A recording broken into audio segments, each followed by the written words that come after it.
Hi, sir. So one of my friends is admitted in Nimhans here, and he is diagnosed to have schizophrenia. Can I ask you some questions regarding schizophrenia? Sure. Okay, sir. What is schizophrenia? So first let me introduce myself. I am Dr. Shivram. I am a psychiatrist working in Nimhans. I work in the schizophrenia clinic at Nimhans. Now schizophrenia is a very severe but treatable brain disorder which actually comes to light through altered behavior, means change in behavior of people. It may be change in their way of thinking, which can be seen externally as changes in fear, behavior like being fearful or being aggressive or keeping away from people. Okay. It's a brain disorder, but more is becomes visible through behavior. Okay, sir. So what are the symptoms of it? So the symptoms in schizophrenia can be grouped into different kinds of symptoms. Okay. One is what we call positive symptoms. Positive here in this context means something which should not be there in a normal person, but is visible in a patient. So for example, this can be mainly of two types. One is we call as a hallucination, which is something that should not be in a normal person heard or seen. Something which is not there is seen or heard by the patient. Very commonly it is in the auditory spectrum, which is the patient hears something which nobody else hears. It may be somebody talking to him or scolding him or her. So this is something we call auditory hallucination. And sometimes it can be visual also, that they see somebody who is actually not there. So seeing or hearing something, it can also happen in the other sensory areas, but it is less common. Auditory hallucination is quite common, and this we call as hallucination. The other kind of positive symptom is called as delusion, where these are beliefs of the patient which are not based in fact. So for example, they may believe that somebody is chasing after them, somebody is trying to kill them, somebody is actually monitoring them through cameras. These are all different kinds of beliefs which have no basis in fact. These are called as delusions. So this group of symptoms is we call positive symptoms.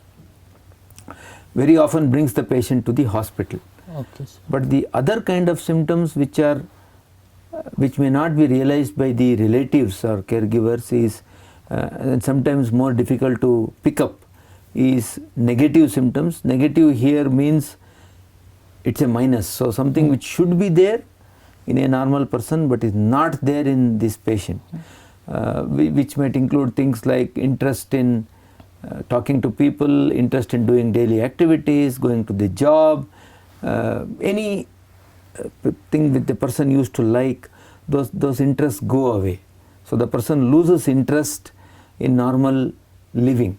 So this is called negative symptoms. This is very difficult to pick up and very difficult to treat. And it increases with the length of the illness. That is the importance of early treatment. There is another group of symptoms which we call as thought disorder. So the person tries to talk or think, they are not able to do it in a proper manner, and sometimes it comes across as very disorganized thinking. There is another group of symptoms which relates to concentration, attention, which can become less because the brain is not able to handle all the stimuli that are coming in. So this we call as cognitive disorder. And the last group of symptoms that we generally talk about is disorganization of behavior. For example, the person may not dress properly, take care of his or her personal hygiene, and may be seen staring at something for a long period of time. So these 5 groups of symptoms are seen in different persons with schizophrenia. All patients may not have all the symptoms. Some of them will have a combination of symptoms. So these are the different kinds of symptoms in patients with schizophrenia. I think my friend also had some of these symptoms that you had described. Sir, how common is this? Putting together information from almost all over the world, the approximate rate is around 1 in around 100 people. So of course this may seem like a not very big proportion, but when you put together 8 billion people in the world, and in India say around 1.3 crores, it means more than 1 crore of people in India having the illness at any point of time. So it is not very common but not uncommon either. Yes, sir. So it is frequently seen also. Yes. And then, sir, what are the causes of this? It's a very set of causes. It can't be a single cause. Okay. There is a genetic contribution to it, in the sense that if many people in the family have this illness, the chance of the son or the daughter having it becomes more. It doesn't mean that all people in the family will get it. It is something like diabetes. You know, your father or mother has diabetes, your chance of having diabetes becomes more. The other causes are contributed to by, early childhood or during birth, care of the mother before birth, difficulties in birth. This all add to the chance of the person having, and then stress and other medical illnesses add to this. One very important cause which we are seeing nowadays is drug abuse, particularly cannabis, and other drugs like methamphetamines can increase the risk of schizophrenia very much. So it's a combination of all these factors. So there are multiple causes for Yes. this, sir. Okay. Sir, one thing that I could not understand, how should we, like friends, caregivers, family members, how important is our interaction with the person who is affected? It's very, very important, because there is quite a lot of evidence to show that the environment in which the patient lives, particularly home, whether it is office, friends, makes a lot of difference to the recovery of the person. And a good environment reduces the risk of relapse, and a difficult environment increases the chance of relapse very much. For example, there are some elements which we call as criticality. If the family or the caregivers or the friends are very critical, keep pointing out mistakes of the person, and especially induce guilt in them by saying that, you have created all these problems for the family, it is very likely that the person gets more and more angry and the symptoms get worse. Another element is what we call as hostility, where the family or the caregiver can be openly hostile. I wish you were dead, I wish you were not born at all. These kind of statements can make the person very unhappy, and many people are driven to suicide. The risk of suicide in schizophrenia is nearly 10%. So it's a big. So the other thing is that excluding the person or taking away the person from the normal roles in the family and not listening to the person at all also makes the person feel very abandoned and could increase the risk of relapse. So like the symptoms were there in my friends, I could not understand if he was doing it deliberately or not. Is he acting, or does he know that he has illness? See, one very important element in schizophrenia, which is unlike many other medical illnesses, is what we call insight. Insight is the ability of a person to know what is happening to himself or herself, and unfortunately in patients with schizophrenia this is usually lacking.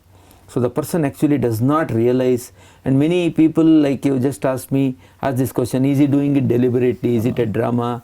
And it is not. Most of the time person does not realize that he or she has a problem, and they think that these experiences are real. They think that really people are speaking to them, or trying to trap them or following them, and therefore they behave according to their belief. So for them, you see, it is true. If your ear tells you that somebody is talking badly about you, it is likely that you will believe. So it's a very distressing thing for the person, and therefore their behavior may be abnormal, and telling them that don't act and don't do these kind of things is causing them even more hurt, because they actually believe these things. So they are not acting, sir? Absolutely not. Okay. Sir, then can this be treated? Can my friend become well? Most of the time schizophrenia responds quite well to treatment. In fact, with the currently available set of treatments, the chance of recovery is more than 2/3. So more than 75% of people who are brought to treatment improve. Unfortunately, especially in our country, there is a very big treatment gap. Means most of these patients are not brought to treatment at all. Okay. Maybe because of lack of awareness or shame or stigma, that people think that this should not be brought to attention, we should not take the person to hospital, but it is very much treatable condition. So if you look at the treatments available, the standard form of treatment is a group of medications which we call antipsychotics. Now we have a variety of medications, many of whom are quite effective. In particularly these positive symptoms, they respond quite well to the medication. Of course, it's not that medication is the only treatment, but it is the first line of treatment. Now for people who do not respond very well to medicines, we have other treatments like electroconvulsive therapy, or what used to be called shock therapy. Now it's a very scientific form of therapy which can help people with acute symptoms. This is of course in addition to medication. Nowadays there are now newer treatments, for example neurostimulation, various kinds of brain stimulation which are have much less side effects than ECT, and also other additional treatments like yoga, psychotherapy, psychosocial counseling. All these together would help most of the patients with schizophrenia to have a reasonably good recovery. We know a lot of patients with schizophrenia who are now back in their jobs, have a family, are able to carry on their life fairly well. That's very encouraging, sir. Then if the symptoms stop, shall we stop medicine? So generally schizophrenia requires fairly long-term medication, just like epilepsy or any other brain disorder. It usually requires a few years of treatment, and of course some percentage of patients were actually able to stop the treatment, but that is for the psychiatrist or the doctor to decide, and patients or caregivers should not stop the medicine themselves, simply because the more times the person gets the illness, the more difficult it becomes to treat. Say for example, commonly what happens is that after a few months of being well, the person decides that okay, I don't need any treatment, and they stop it, and usually it relapses. Now the second time treatment is little more difficult. This happens repeatedly. We see very commonly that they stop responding to the treatment as well as they did the first time. So this is something we call resistance, and it increases with the number of episodes. So it's not a good idea to stop the medication without asking the doctor. Okay, sir. And one more thing is that, sir, will this illness affect the social life or the occupational life of my friend or the patient? How to deal with that? It's a very good question, because many people are not aware of this, but these people have deficits in what I was talking about in social cognition, what we call social cognition, which is the ability to understand emotions in other people, how the other person is feeling, maybe the boss, wife, daughter, son. So they are not able to understand the emotions of other people very well, especially in untreated situations, and this very severely affects their social and occupational functioning. So this is something that is important to recognize. So along with treatment in terms of medication, counseling for both the patient, the caregivers and the family is very important. So like we discussed about what not to do, not to be critical, not to be hostile, not to exclude the person. We should also realize that being positive, encouraging the person for small things that they do, brings out the best in these people, and many of these people then go on to do good things, reasonable, take care of their lives in a good manner, provided they are given encouragement. Okay. And one last thing, sir, you were telling that this is a mental illness. Is there a physical illness associated with it, or does schizophrenia harm the physical health of the body? Yes, the physical health and mental health are always interrelated, and particularly there is evidence that in patients with schizophrenia, they have worse physical health than the general public. It may be something associated with schizophrenia itself, or more commonly it may be a poor lifestyle, not taking care of one's physical health, not getting treated for physical problems. Say for example diabetes. Many patients with schizophrenia neglect their diabetes or their hypertension, and therefore what is known is that on an average patients with schizophrenia die 10 to 15 years younger than the general population. not because of the core brain problem itself, but because of untreated physical illnesses.